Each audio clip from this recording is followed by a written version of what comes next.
Hey, thank you for tuning in to another edition of the Business of Fun podcast. It's me, Dave Wakeman. We're back for 2021, and my guest today is SecuTix CEO Frederic Longatte. But first, let me know how you're doing. Is 2021 has started out with the same fire and fury as 2020. It's got strong 2020 energy, as the kids might say. I know this is very difficult. This pandemic has gone on for a long time. I understand just from my own experiences that, the mental stress of this thing can be trying at times. And the monotony of the days sometimes can get to you. Not having the same ability to travel and hang out and see people, it's tough sometimes. So don't feel like you have to go through this alone. Send me an email. It's my name, dave@davewakeman.com. Just let me know how you're doing. If you need somebody to talk to, I'm there for you, right? If you want to network or connect with people, we have a really nice community around the Talking Tickets newsletter. You can send me an email and I can get you hooked up in there too. It's 250, 300 people in there right now. It's, a nice little group. Pretty decent interaction. A lot of people, they kind of keep their conversations in the DMs, but it's a great little community, and it's nice because it gives people a chance to connect with each other right now. So do that thing. Make sure as 2021 starting, you check out my partners, Booking Protect, the global leaders in refund protection. You can find their website at bookingprotect.com. The refund protection is probably going to be a really, really key partner in your ability to sell tickets to your clients in the near term and just in general. But peace of mind, new revenue streams, security for you and your organization, those are all things that offering refund protection will help you with. So check out Booking Protect, talk to Kat, Simon, Kath, all of them. They're all great. They're all awesome people. I have said that for years. I mean it more so today than I probably did even at the beginning. They're awesome people. Check them out. They have a great blog with lots of stuff about relationships, business building, revenue, generating fan relationships, all kinds of great stuff. So check it out, bookingprotect.com. Also, make sure you check out my friends at ActivityStream. That's activitystream.com. They are the people behind the We Will Recover project, which comes in at wewillrecover.live. Martin, Einar, and the team have put together a website filled with ideas and webinars and classes and news from around the world to help people focus on recovery, reinvention, rethinking. ActivityStream and the We Will Recover project are tremendous resources and assets for everybody. And again, just everybody, super, super nice people. And so check those people out. Now, back to my guest today, who is Frederic Longatte from SecuTix. He wrote a really great piece that you can find on my website at davewakeman.com with trends for the new year. But we had a really cool conversation because Frederic and SecuTix have, they have their thumb on their market. And I say it like that because there's a point in the conversation that I had with Frederic here where you can almost hear the needle scratch on a phonograph, right? On an LP, on a vinyl record. Because I go, Frederic, you've talked in this language of a marketer in a way that would describe market orientation for the entire conversation. And this market orientation thing is super important, more important than ever now, because being market oriented simply means getting the customer inside your organization. And Frederic talks about that a lot. From my point of view, and as a way that I've been trying to teach people about this for years, is being closer to your customer allows you to understand what they need. Understanding your customers allows you to offer them better products and services. And because you're offering better products and services, it makes you more profitable. And that's going to be a key idea and a key concept to keep in mind as we move through the pandemic. Now, some of the stuff that you should be paying attention to is Frederic talked about the museum sector, which we don't bring up a lot, but which is one of the places where I really kind of where I got my first big break was I helped open the Experience Music Project in Seattle, which is now called Mopop. And it was started by Paul Allen, who was one of the co-founders of Microsoft. And I was fortunate enough that there was a lot of people who were involved, a lot of people with a lot better backgrounds and a lot better educations than I had at the time, and they were all trying to figure out how to sell and market different aspects of the museum or the museum in general to different segments of the market. And one of the areas that they struggled with was the business-to-business community in Seattle, in downtown Seattle specifically, people who had access to the monorail. And so one day, through some work I was doing on a committee and some other things, I got into a conversation with Jody, who was Paul's sister, who's the CEO of the museum, and she said, "You do a really great job of selling yourself. I want you to do it for the organization." At the time, I was really just working in the restaurant and bar on events, helping pull together like marketing events and things like this. And so I got the opportunity to come up with plans and ideas to sell the museum to the Seattle business community, which was, and report back to Jody. And that was one of the really first big breaks I ever had, which this is a long drawn out story to talk about some of the examples Frederic talks about as far as museums and things that museums have had to do to change and adapt to the pandemic. And, I guess that's a humble brag, too, that I got to talk about my background, whatever. So we talked about that. We talked about the ability to get close to clients, especially in an environment where people are scared, right? They're trying to get through the situation, but they don't know what the future looks like. And that is something that I can guarantee, even if you don't recognize it, we're all coping with because none of us know, because we haven't had a pandemic of this scale since 1918. None of us were alive the last time this happened. Or at least none of us, I don't think, listening to the podcast. If there is anybody who is 102 years old or almost 103, send me a note. I'd love to talk to you, okay? Tell me what happens on the other side of this thing. We talk about agile and what being agile really means. We talk about the power of change. We talk about uncertainty. We talk about innovation. We talk about, being focused on being mobile or being adaptive.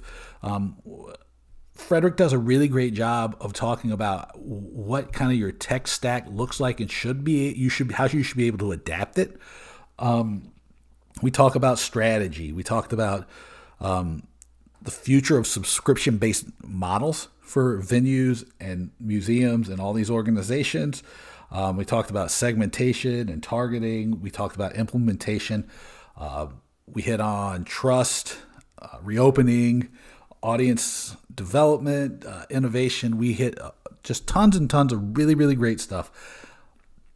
Starting off the new year with this conversation, I think is good. I think it's a really great conversation to start off with because Frederic has a really, really great way of explaining things in a way that's practical and actionable, but also really, really valuable. And I think that some of these concepts and ideas that we struggle with because they're become kind of fuzzy. Frederic's able, along with my help, hopefully, to put a definition on things to help you move forward. So I think this is going to be great. I can't wait for you to hear this. And once it's done, let me know what you think. But here's my conversation with Frederic from SecuTix.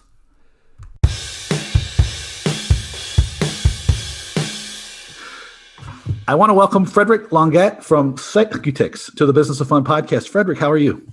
Yeah, I'm very well. Thank you, Dave. Great to meet you. Great to see you. It's very, you've been telling me all about what it's like outside your office window, and I'm jealous. So,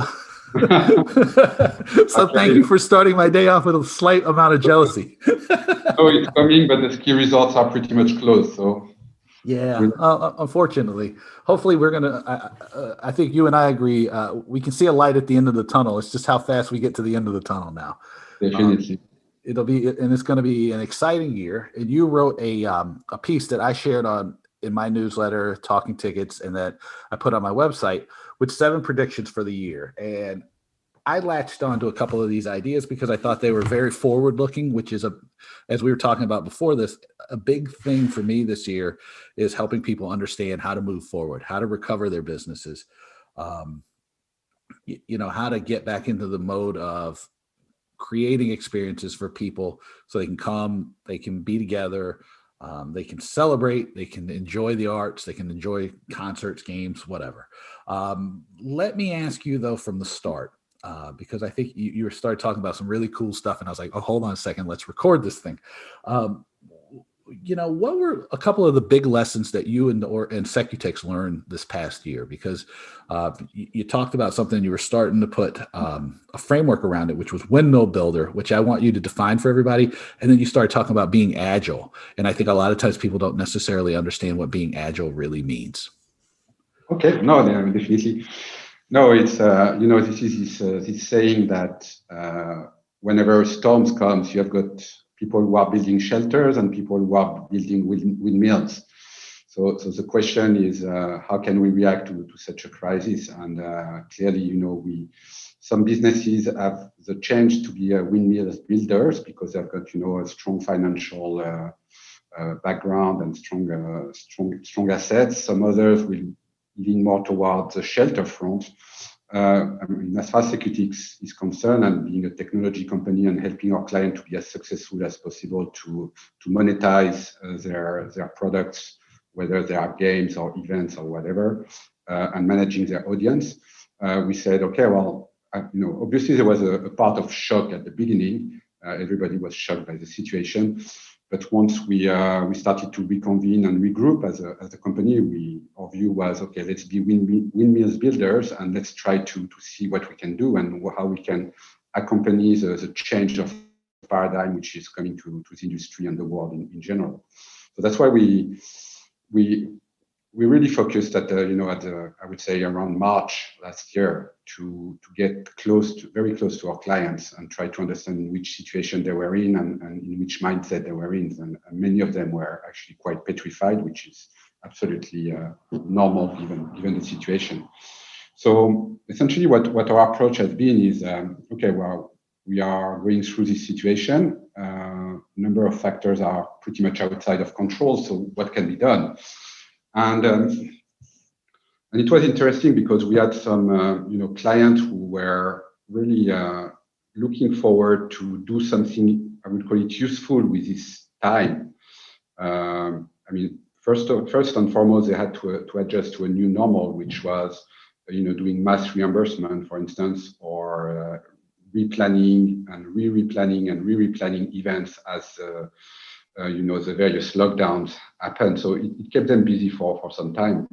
But after a while, we are clearly, I always say that we are probably working as much or even more than before, but for far less economical results.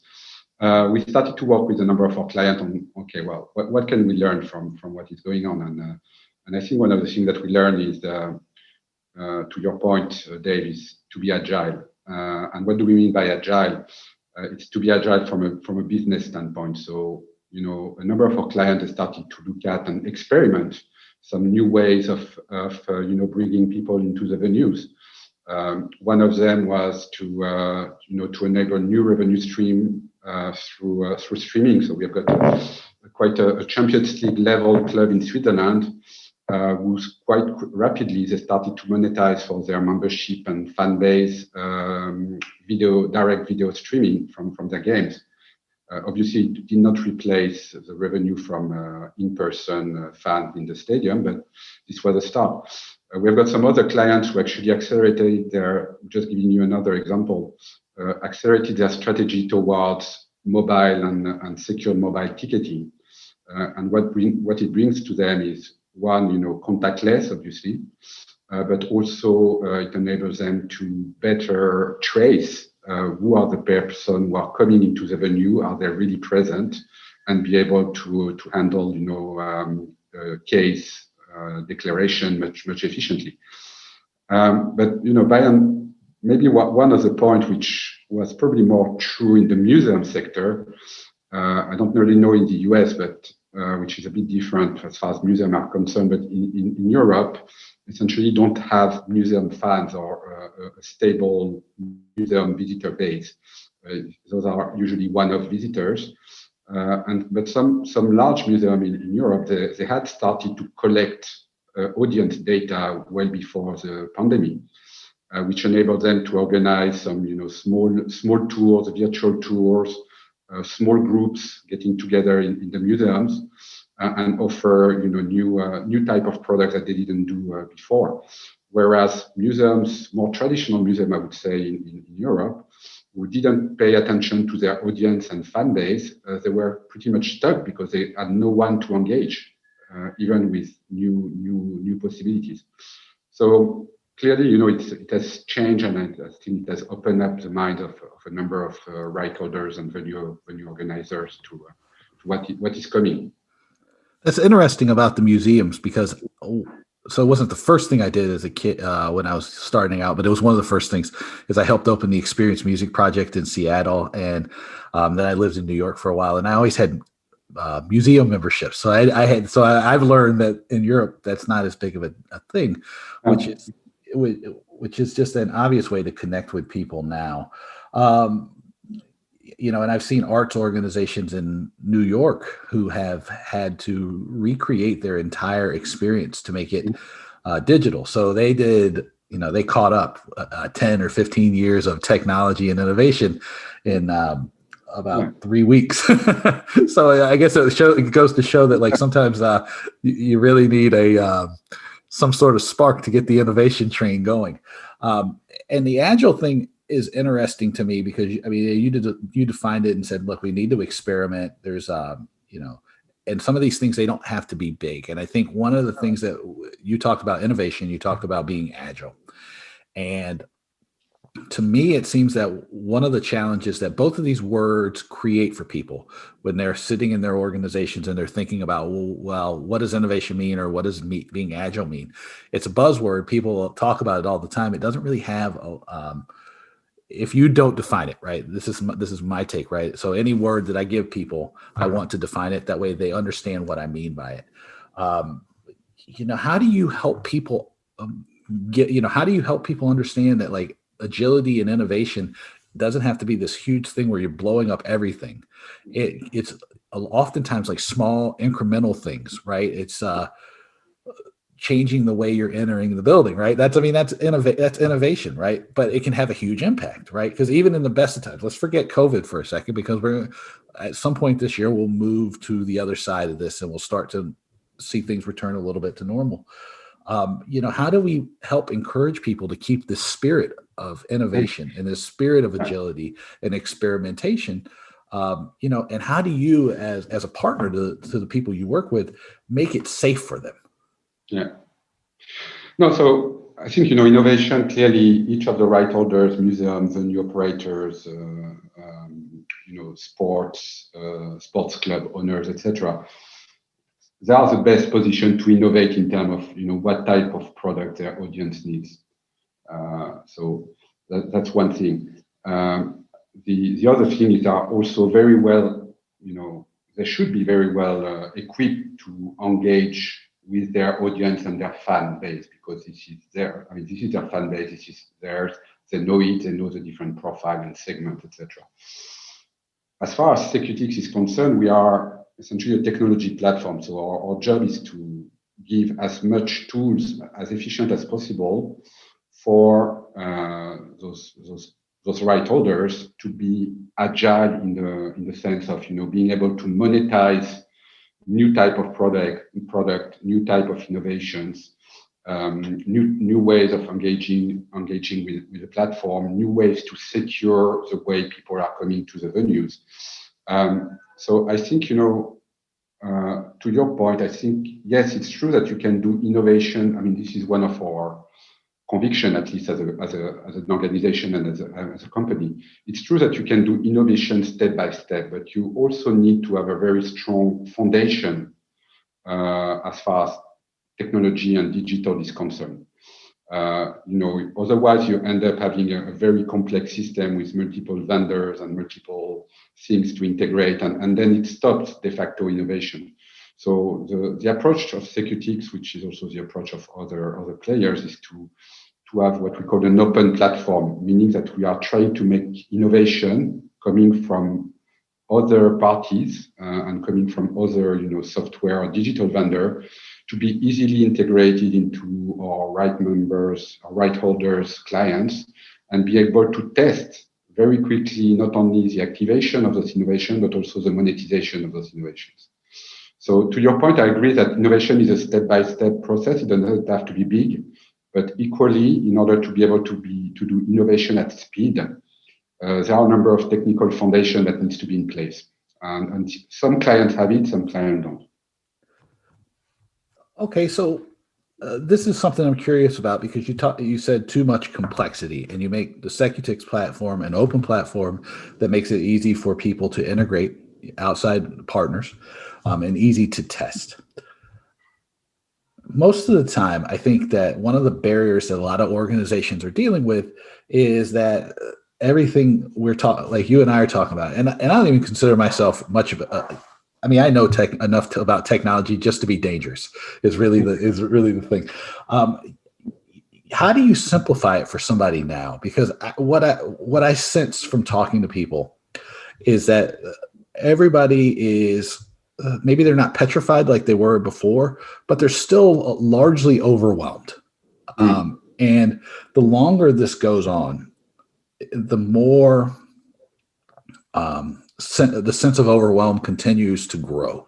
And I have a hypothesis, and it sounds like you're as much of a marketer as I am because I keep hearing about segments and data and market orientation. So we'll get back to that in a second. But I guess how do we simplify these these technological opportunities for people, and how do we help people understand that whatever comes next, right? Because I feel like this is going to be a fissure between like whatever was before and whatever comes next, to help people see past what they perceive to be complex. How do we simplify the process of technology? Because I know that like the platform that you offer is easy to use because it's been designed that way, and it's, you can plug and play. And I know that's the same for a lot of partners, right? Because people I guess technology across the world has become much, much simpler to use because if people aren't using it, it's not effective, right? So tickets is just going along with the trend in other businesses. But from my conversations, it seems like people are still like a little bit uncertain, or they still have that sense of everything's too complex.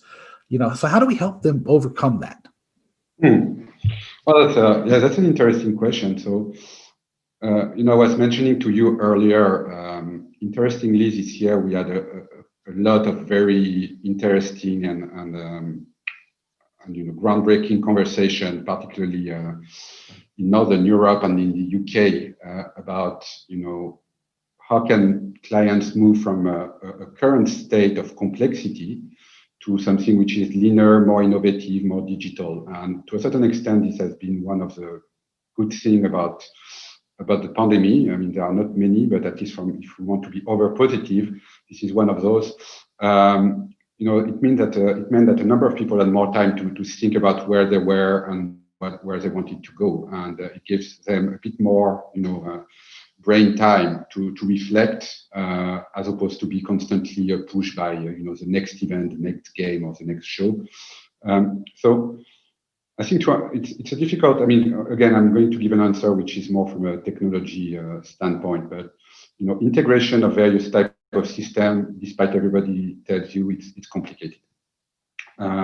So it means that for large venues, I would call it mature clients, they already have an IT team, they already have a marketing team, and they are putting the bricks one after the other in a structured fashion, and they can address those challenges and they can eventually move fast. But for the mass majority of right holders, venue managers, sports clubs, they are usually not necessarily equipped, especially from an IT point of view, to embrace the technological change which will ultimately give them the business agility that is required. So I think if I were to remove my SecuTix hat for a second and just be in a position to be a club manager, I would definitely try to simplify and rethink the way my IT landscape operates and try to make it as simple as possible.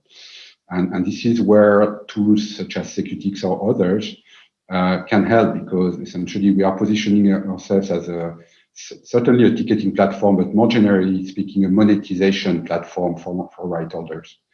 And our platform enables our clients to add, for instance, all sorts of products.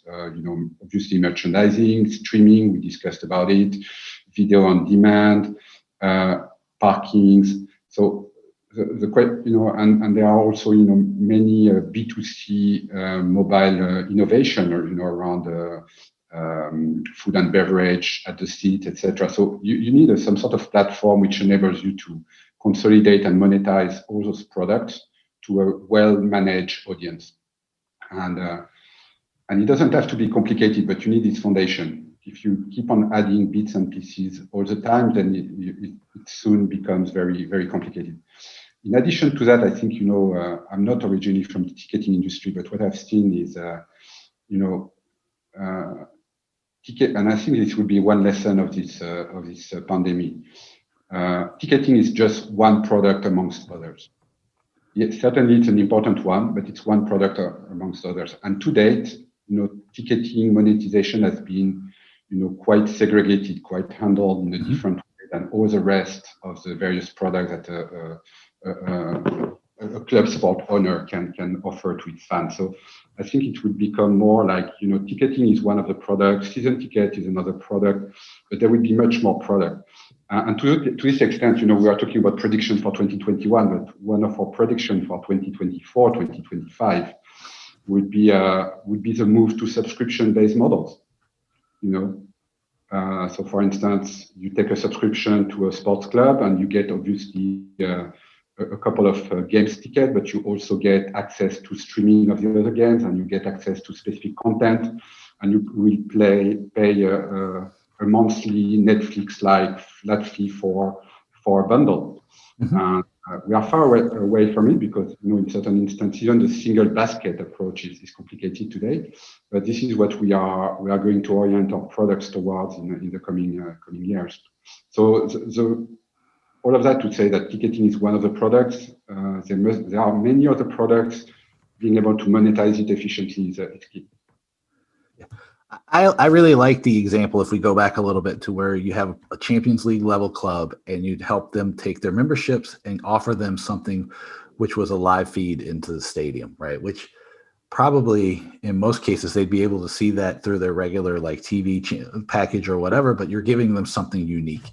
And this idea of it in the next 3 or 4 years, things being completely subscription based is it doesn't seem far-fetched to me, because one example that I talked to is somebody, I had a chance to go to Australia and speak with the Australian Football League, and they already are doing something like that, and it works through their ticketing platform, but I think what people miss is that the fact that instead of just being localized, the subscription product, right, it actually becomes global in nature, because as a member of the FC Melbourne, so the Devils, the D's, in the Australian Football League, I can stream the games. If I'm there in time for a match, I get a ticket to the match. They send me merchandise. There's 8 or 10 different what you just call products involved in this subscription thing, and for $100 and whatever it is dollars a year, it's a totally great value for me. Probably the thing is like, otherwise I wouldn't use it, or I wouldn't spend that money. So they've captured money in America just for that. No, your example about the FC Melbourne is very good. And actually, I lived in Melbourne for 5 years, so you are speaking to me now, but I don't have my hat on. Usually I have my FC Melbourne hat on because my office is super cold. No, but you just look at in Europe the tier 1 soccer clubs. I'm talking about Real Madrid. I'm talking about Manchester United, Paris Saint-Germain. You just take Real Madrid. I mean, the number of fans, that they have in China is in millions. Yep. And to this date, obviously they are innovating and trying, but monetizing these fans beyond having yet another follower on Facebook or Twitter is still up in the air, but it will come. And this is, at a global level, as you say, but even at a local local level, even if I'm a subscription season ticket holder of Lausanne Hockey Club, which is our home Right. big team hockey, I cannot go to all. Even if I can go to all the games, I cannot necessarily attend to all the games. So I should be able to easily transfer a ticket to one of my friends, and as part of my subscription, be able to see the game on streaming on my device. And I think it's part of a general trend that things which used to be outsourced to third party, thanks to digital and technologies, are becoming reinsourced. We clearly see it in the ticketing world where, up 10, 15 years ago, it was probably easier to give all your ticketing work to a big distributor, right? Okay, you forget about it, it's complicated, you have access control, etc. You give everything to a distributor. And now clearly there is a reinsourcing trend in the world of ticketing. Even global events, there are the Olympics in Tokyo in next year, or USA Euro 2021 now. Those organizations, those very large organizations or federations, they used to outsource their ticketing needs to large distributors, and now they are reinsourcing because they need to know the European fans who are going to come to the European games, and they need to be able to engage and eventually create memberships. So this is true for ticketing, but it's also true for broadcasting and video content, editorial content, merchandising, etc., and be able to essentially regain control of when you regain control of your audience, you also regain control on your products. You have to decide what the limit is in terms of what you want to insource versus what you are ready to outsource. But there is clearly a trend toward reinsourcing thanks to technology. You're speaking a lot of the language that I love, which is the language of a properly trained marketer. And so you've talked a lot about, and you haven't used this term, but this is a term I've been trying to teach people about for the last, I think forever, but it's about being market oriented. And it's about bringing the voice of the customer inside the business so that you're closer, you use this closer to the customer.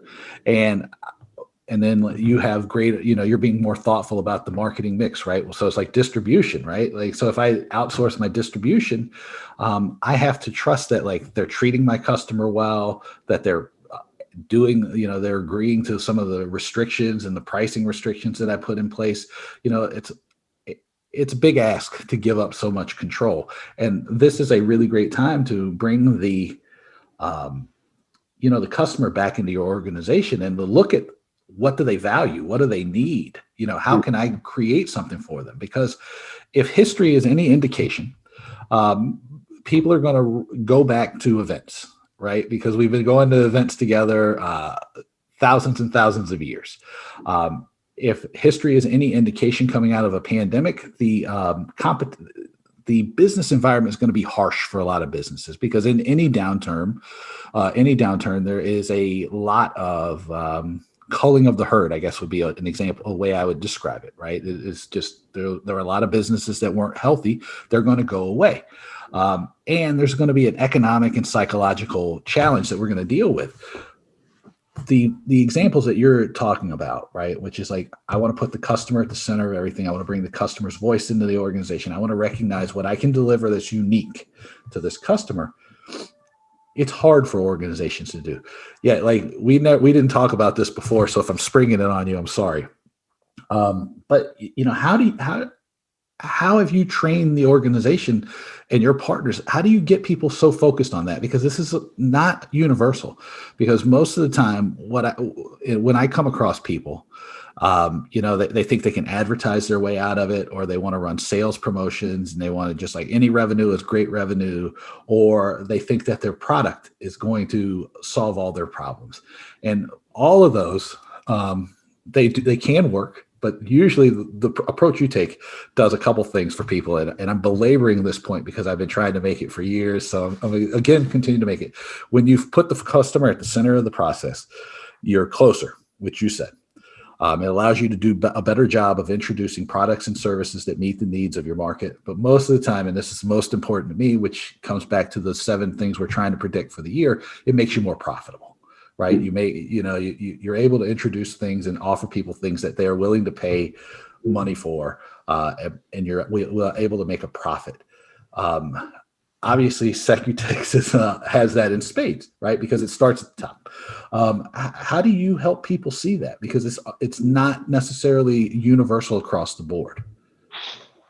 Well, how do we? I think it's the core of all the predictions you made, was that it's really about putting the customer right there in the middle of everything. Well, as I don't know if we are recording already, but as with the museum example, we saw in Europe a lot of museums who had no clue about their audience, and then the pandemic hits, and therefore they are not in a position to re-engage by providing new type of services and products that you can think of, like virtual tours, virtual visits of the venue, of the museum, etc. So at the core is the fan or the customer or whatever you want to call it. So you absolutely need to gather this data. And there are a lot of discussion around GAFAM, etc., about data collection and to do what. But ultimately, you are passionate about your museum. You want your museum to be known. You want people to come back.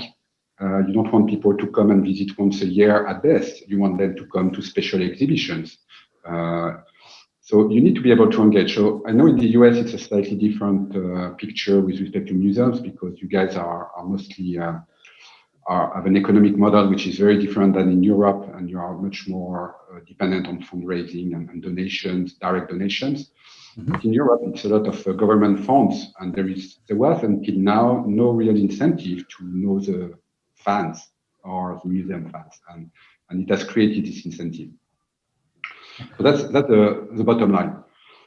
Then once you know your audience very well, you need the capability to increase the bottom line, to be very agile on the product, because you know that this segment will like this, and this segment will want something else. So this is where you need an extremely strong agility on the ability to create new product lines, new type of products, either that you manage directly or that you integrate through third parties. And you need to be able to monetize those products and have a good control on the sales and distribution of those products, whether they are, hard product like a T-shirt or video streaming ticket to a specific game. So to me, it remains very simple. And to your point around why, or I don't know, I'm coming from a consulting background. I'm not from the ticketing industry, but it's all very logical, and I think the industry, the event industry, and the ticketing industry for years has been kind of constrained and has been how would I say that, politically correct, under a lot of constraint from very large players who stop a lot of innovation happening. But to a certain extent, those very large distributors are doing their job. You need distributors. You need a Walmart where you get all you need. So you need a big distributor to see all sorts of various products. The problem becomes when you actually leave everything to the distributor. So having some control on your product is absolutely key. And this is where I think the digital progression, the technology is really starting to help now. I'm always taking this example when we are talking to clients. Is 15 years ago you wanted to do a digital campaign. You will go to see a digital, agency or marketing agency, and essentially the first thing they would take is your 10,000 spreadsheet, extract the juice out of it, and generate a campaign, and they will, invoice you for whatever. Yeah. Today we can all do marketing campaigns through different type of tools, and this has been re-sourced. And I think it's that's why I'm saying there is a general trend to re-sourcing, and especially with the new generation of leaders coming onto the market. Yeah, to me, the big challenge, or the way I explain it to people is, you have there's so many great tools, but the most important thing you can't outsource, which is the idea of your strategy, which is where you will compete and how you will win. and I use it in those competitive terms, but it's like really like who's the customer, and why are they going to give me their money? Who's the fan? Why does my fan? How do I keep my fans close by? Right. If you're a football club, it's like, why have they picked me over somebody else? And how do I encourage this? Because God bless sports, right? It's you have like one of the strongest brand connections of anybody in the world. Like you should be able to get a lot of revenue opportunities out of these connections. And it's, at least from my point of view, the challenge is helping people understand, hey, look, these tools, they fit into what you're trying to do, right? And so if you need to understand your market, right? So we use the museums as an example, it's like, well, this is what our technology solution will do for you, right? But it begins by you understanding, how are you unique to people who love your museum, and what can you give them, right? Because one of the things, there's an episode of the podcast I did with a guy called Sean Kelly from Vatic, and we did a case study where we studied digital ticket prices for a venue here in the States. And the venue thought that people didn't necessarily value the streaming event as much as they would value the in-person event. And what he found out was that people valued everything just the same, because the value that people were putting on it was the value of their connection to the organization and to the art that the organization created, and not to how the content was delivered. And I think what people need to understand is that what you're giving them is not how you're giving it to them. It's that connection. It's the feeling that you get for cheering for Tottenham Hotspur, right? It's the feeling you get for being able to follow them in the paper, right? It's the feeling you get for knowing that there's this special exhibit that's happening, at MoMA in New York, right? And that you have the opportunity, like, to go there to support the art. There might be productions, opera houses that people can't go right now, but that doesn't mean they still don't care about the opera and that they don't want to support it. And it's like understanding this is a great opportunity to step back and go, well, what do my customers really, really want? What do my fans really love about me? And being able to give it to them and realize what it is. And then using technology to do it effectively, to monetize it, to change the footing of your organization, because that's really what technology allows you to do. It allows you to be more effective at delivering value to your customers. At least that's my point of view. I don't know. I could be crazy. No. It's completely aligned on our mission, and at least as a company, and what we believe we need to help our clients to achieve. Definitely. But I'm coming from a technology background. Actually, I'm not a marketer, but you've got the language though. But one of the main, blockers, except what we discussed earlier around industry tectonic forces, is the complexity of implementation, and it shouldn't be discarded. Putting in place IT system in a consistent fashion, to enable you to be as agile as possible on your product front and on your customer understanding. It's not simple. People keep on saying, "Oh yes, I'm going to install a CRM." There are so many different nuances and definition of CRM. Just to start with, So it's so this is to your point. This is where we are essentially pushing the message to the industry, or clients and prospect, is trying to help them to realize what is important, and then telling them very bluntly where they need help from time to time, on various topics, such as how do you segment your audience. We are not a sport consulting company, but we have partners who can definitely help our customers to get a better understanding of their audience, and then we will provide a system which is going to enable them to execute according to what those analyses are telling. Yeah, no, again, you come from the technology background, but you've got the language, because I think there's and again, what I see and hear a lot of is that stuff that you and me, we might be taking for granted, right? It's there. It's not hard to do. Like segmenting an audience is not necessarily that hard. It's just that like most people don't know what it means and how to really do it, right? And it's like I have a 12-step process that I take people through. We segment based on behavior because that's the most effective way to do it, is like what people do or don't do. But it teaches you these great things because then all of a sudden you, like you said, you can design products, you can create things for people and give them stuff and they will spend their money with you. And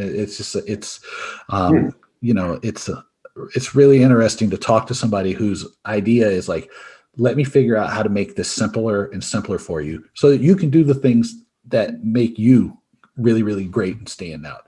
Because that's really what you're talking about, what I'm talking about is giving people a chance to let their core competency shine. Like the thing that they do better than everybody else. That's all like you're trying to do. That's all I'm trying to do is like, let me help you get out of the way so that the thing that you do better than anybody else comes through for people and you can deliver that to them. I mean, that's a rant. No, but again, coming back to our original topic around pandemic and the impact it has, I think, with this European Champions League club, in a matter of 3 weeks, we managed to integrate a streaming provider connecting to our monetization platform, help the clients to use the system to engage with their fan base, and they started to monetize streaming in an empty stadium to their more important fans, and it was done in 2 to 3 weeks. So if you've got the technology foundation, you can go actually very, very fast to implement those new products. Yeah, you can definitely go slow to go fast, right? Mm-hmm. It's like don't feel like you have to that you're always scrambling. It's totally cool to step back, to take a day or two to really think through what the goals are and the ambitions. Because then if you know where you're trying to get to or what you're trying to do, to your point, you can go very, very fast because, again, a technology solution like SecuTix can become plug and play pretty fast, right? You can integrate people very, very quickly. And the thing is, if you know what you're trying to achieve, the things you can do with some of the technology is amazing. It doesn't have to be complicated. I really like your point around, our clients, they know their audience, they try to know, but at least they understand who their audience are. They understand, their team. They understand why people would love their venue or their museum, etc. So this is, and that clearly the best to define what type of new product may excite their audience, etc. This is what they are really good at, and our job is to make it as simple as possible. And our job, where we are really good at least as software technology providers, is the technology is moving so fast that we are really good at taking those new technology and make them, usable from a business sense to our industry. So that's what we focus on. It's to if you are a sports club, there is no way you can keep up with the pace of innovation in technology. You need to rely on people who know the technology very well. So I think it's a combination of both which can become very powerful. Yeah, that's exactly right, and knowing your audience, using the right tools, putting them at the core of everything is going to help with that one word that I don't think we worked into, but I'm going to work it in now, which is trust, right? Because you have to feel like the people that you're going to do, like the organization you're going to cheer for, or the venues you're going to do, that they're doing stuff because they care about you, right? Mm-hmm. And I don't really buy into the brand purpose thing, but I do know that if you don't treat your customers and your fans well, they will eventually turn their back on you. And I think that right now, you really got to, you have to focus on customers and fans, because they need to, they're going to need to feel warm and welcome when they want to come back. And I think we hit all 7 predictions. Is that right? Yeah, we did. Not in a linear way, but we did, I think. Yeah.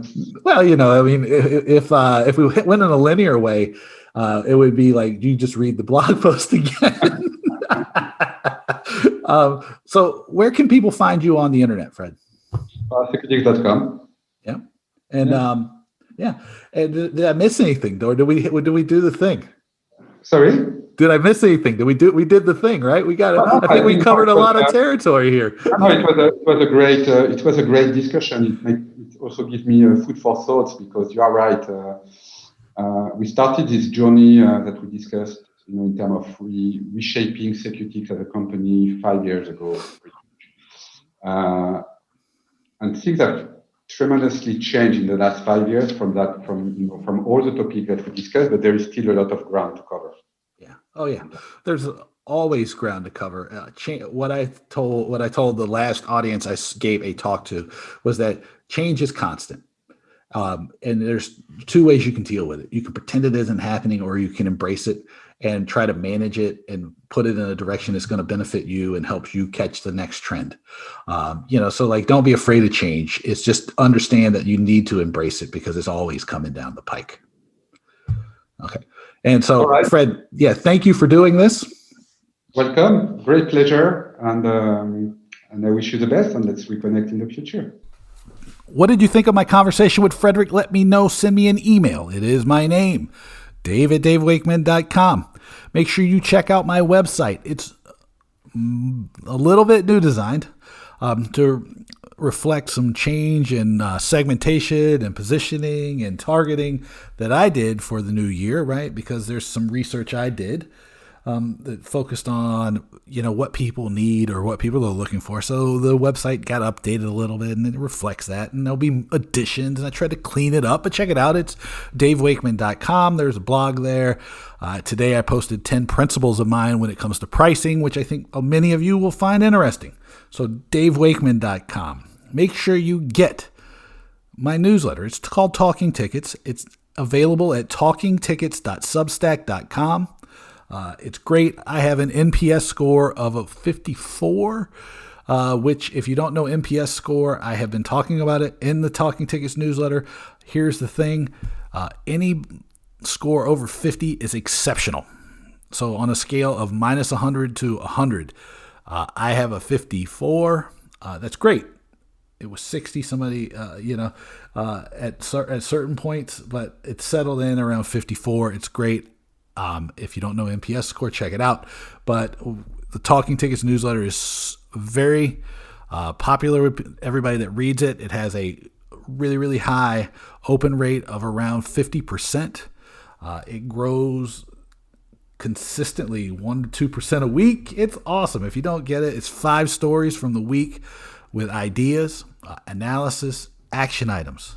Some of my best thinking on how you can help your business reopen and grow in 2021. So talkingtickets.substack.com. The other newsletter I do is called The Business of Value. It's all about strategy and marketing. It comes out each Sunday. You can get that at businessofvalue.substack.com. Make sure you connect with my partners. Booking Protect. Refund protection is going to be a really important piece of providing people with peace of mind and security heading out of the pandemic. And it creates a new revenue stream for you. Kat, Simon, Kath, the whole team there are phenomenal. Check them out, bookingprotect.com. Check out my friends at ActivityStream, activitystream.com. They are the people behind the We Will Recover project, which you can find at wewillrecover.live. It's 20 or 25 organizations from around the world who are sharing ideas, concepts, webinars, free classes, free ideas, their best thinking to help everybody recover and get going and get through this pandemic as unfazed as possible. So wewillrecover.live and activitystream.com. Okay. Make sure that you let me know how everybody's doing. Again, pandemic has been tough on all of us. Don't feel like you need to go through this alone. Send me a note, dave@davewakeman.com. Let me know how you're doing. And until the next time, be safe out there. Wear your mask. Keep your social distance. Do everything you need to do to get through this thing safely. But thank you for listening, and thank you for being here. And I will talk to you soon.